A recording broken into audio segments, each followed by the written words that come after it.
Dari sini Wak, penyelidikan mulai bergeser ke satu hal yang sebelumnya tidak terlalu diperhatikan sama polisi, yaitu riwayat komunikasi Conrad di HP-nya. Sejak saat itu, HP Conrad menjadi barang bukti penting, Wak. Keluarga juga minta kayak gitu ya kan. Nah, saat polisi mulai memeriksa isi di dalamnya, isi HP-nya, chat, panggilan, dan riwayat komunikasi lainnya, Wak, mereka menemukan ada satu nama yang muncul berulang kali di dalam percakapan Conrad, terutama di hari-hari menjelang kematiannya. Siapa? Michelle Carter. Dan di saat yang bersamaan, Wak, setelah Conrad ini meninggal ya, Michelle sendiri juga sempat rupanya ngubungin mamanya Conrad, ngubungin Tante Lynn dan menyampaikan belasungkawa. Dalam pesannya waktu itu Michelle sempat nulis, "I'm so very sorry, Conrad meant too much to me," gitu ya kan. Conrad sangat-sangat berarti bagiku. Nah, dari luar memang pesan itu terdengar ya macam ungkapan duka pada umumnya ya kan, Wak ya. Tapi dari hasil pemeriksaan HP-nya si Conrad, Wak, polisi mulai melihat bahwa Michelle ini bukan sekedar orang yang mengenal Conrad, melainkan seseorang yang hampir terus berkomunikasi dengan Conrad, terutama saat Conrad sedang berada di titik paling rentan. Polisi tahu, oh ini mereka nih dekatnya bukan dekat yang cuma sekedar kenal nih, dekat kali nih ya kan. Karena dilihat isi chatnya, panggilannya, email apa semua Michelle gitu. Nah di sisi lain dari olah TKP, polisi kan ada mengamankan barang bukti utama kan, Wak, mobilnya Conrad sama water pump, pompa air itu yang memang ditemukan di dalam kendaraan. Secara fisik memang tidak ada tanda-tanda keberadaan orang lain di lokasi TKP.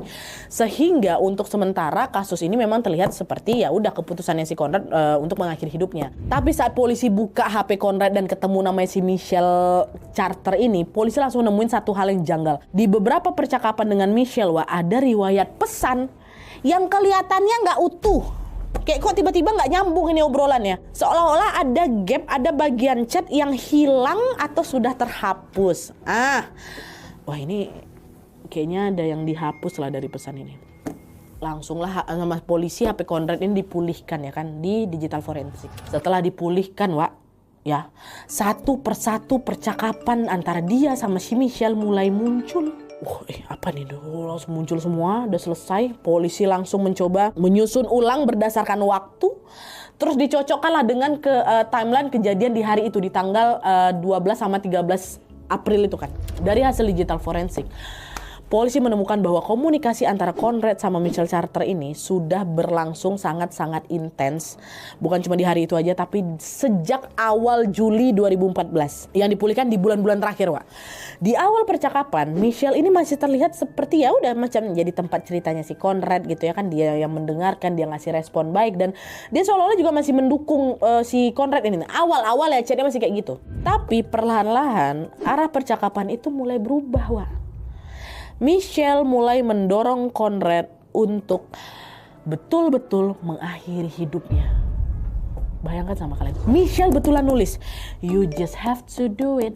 Kau tinggal lakuin aja. Dan di titik itu percakapan mereka udah tidak lagi sekedar tempat curhat, Wak, tapi mulai mengarah kepada dorongan Michelle.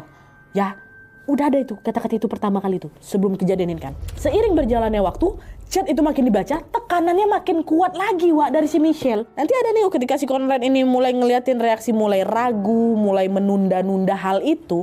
Michelle ngeyakinin lagi, "If you don't do it, you never gonna do it," kata dia. Kalau nggak kau lakukan sekarang, kau nggak akan pernah ngelakuinnya, Conrad, gitu. Dan kalimat ini penting, Wak. Karena apa? Karena ini menunjukkan bahwa Michelle bukan hanya tahu, tapi dia sangat aktif mendorong si Conrad untuk segera bertindak itu, gitu loh. Ada chat itu, Conrad masih menunjukkan keraguan. Dia nggak langsung, makasih aku udah dukung aku, bentar lagi aku mau bunuh. Enggak, dia masih kelihatan ada ragunya. Apa jatuh tiba-tiba? Dia masih ada kelihatan ragunya, Wak. Ada si Conrad ini bilang, "I'm freaking out, I'm scared, I'm thinking about my family," gitu loh. Aku takut, aku panik, aku kepikiran sama keluarga aku. Sempat kayak gitu si Conrad ini. Itu pasti menunjukkan apa? Bahwa Conrad sebenarnya masih berada di titik yang bimbang, belum sepenuhnya yakin dengan keputusan untuk itu, gitu loh. Tapi responnya si Michelle justru mengarah ke hal yang berbeda, Wak. Dia mencoba menenangkan keraguannya si Conrad. Tapi bukan buat berhenti, Wak, ya, bukan untuk menghentikan ya, tapi dengan meyakinkan bahwa udah tenang, semua bakal baik-baik aja, everything's gonna be alright. Dalam salah satu pesannya, Michelle mengatakan bahwa orang-orang akan ngurus keluarga kau waktu kau pergi, Conrad. Itu kata dia. Bahkan lebih jauh lagi, waktu dibuka lagi chatnya itu, Michelle juga mulai membicarakan metode.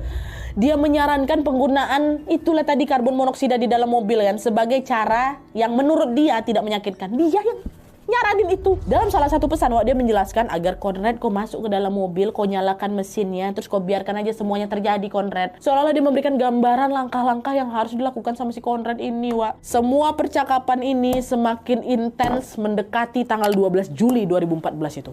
Ya, di hari itu, Wak, komunikasi mereka berlangsung hampir tanpa jeda, kata polisi. Michelle terus menanyakan, gimana, ibarat kayak gitu lah, menanyakan, memastikan dan menekan si Conrad ini untuk betul-betul melakukan itu. Dan di titik inilah semuanya mencapai puncaknya. Berdasarkan bukti yang kemudian terungkap sama polisi, Wak,